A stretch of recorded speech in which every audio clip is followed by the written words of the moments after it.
Interesting. When I was looking at a bunch of different properties, I called the only outreach in Virginia, which is Tony Wolf from Virginia Tech, and there's only two or three from throughout the whole state, which is a sad thing. That's a whole other topic of conversation with the support. So I called him, and he said, well, I'll send one of the county people up there from viniculture and horticulture. Well, there's not many viniculturists, there's more horticulturists.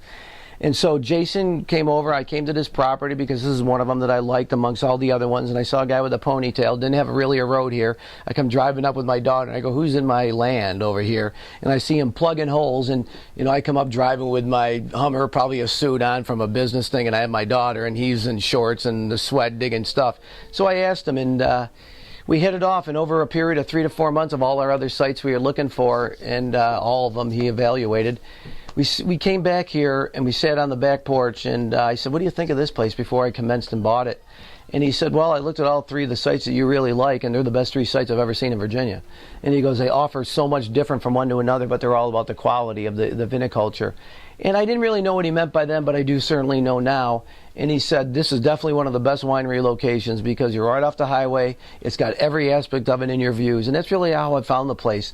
This whole area, when you come, is owned by the Green family. They own all the apple orchards. And one day, the gentleman, Jim Green, which has passed recently, was a realtor. And out here, they don't put signs on the road. You've got to find somebody that knows the terrain, or somebody dying or giving it away.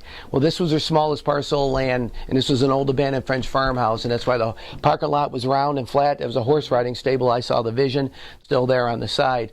And the first time I started looking 7 years ago, before I bought this place, the guy goes, you want to go up here? And I said, no way.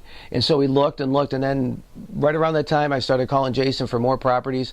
We had 45 minutes, and the guy, Jim Green, goes, you want to go up there? We got 45 minutes to the next side. I said, you've been bugging me for 7 years. I'm going to go up. We drove up. I walked around and looked, and this place certainly wasn't what it looked like when it was here. Go to the bathroom. There's a great art piece on the wall that shows the history of this, and it's good for you for this. And I said, well, let's come back in 45 minutes. When we came back in 45 minutes, I drove up, I sat there, I felt the same way that I feel now. I feel like I'm so far away from everything, but I'm really not.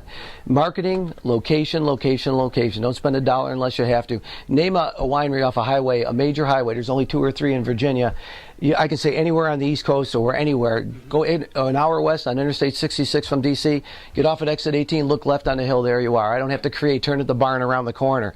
So it's accessibility, which makes a huge difference. So everything blended, and we sat here again about a week later, and I said, what do you think? And he said the same thing, and I said, okay.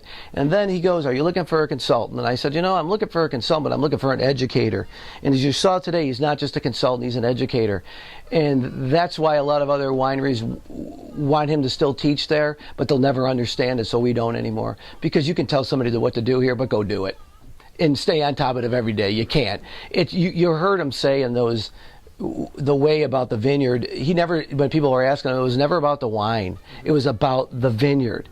The wine is in the vineyard. In all the wineries from where you go, they'll tell you that. Unless, you never hear them say a bad year. And they never rate a bad year in the production building. They rate it because of the vineyard and the terroir that you were given and what's expressing it.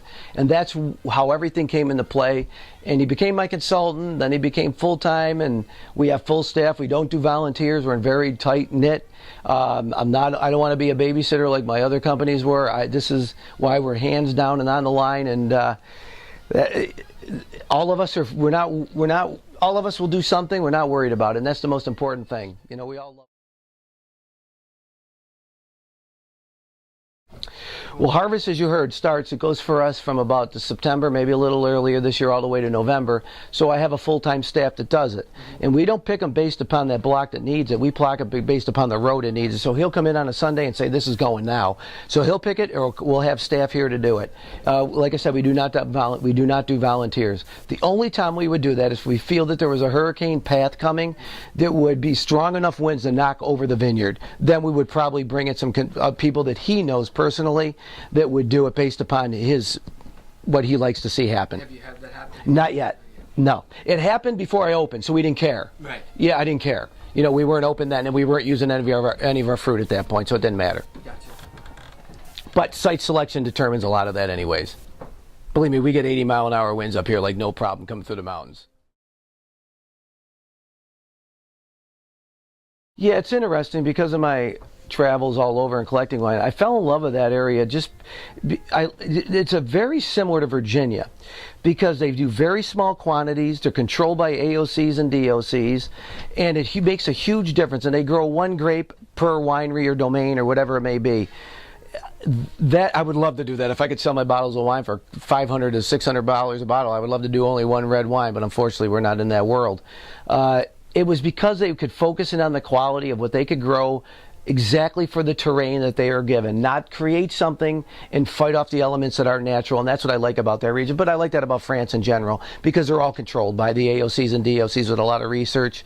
And those climates, as you heard Jason say, are very duplicate of ours. Soil, elevation, noise, vibration, wind flow, drainage, all the criteria about the site. It's particularly the Mandarin region, which is in the Haut-Pyrénées region.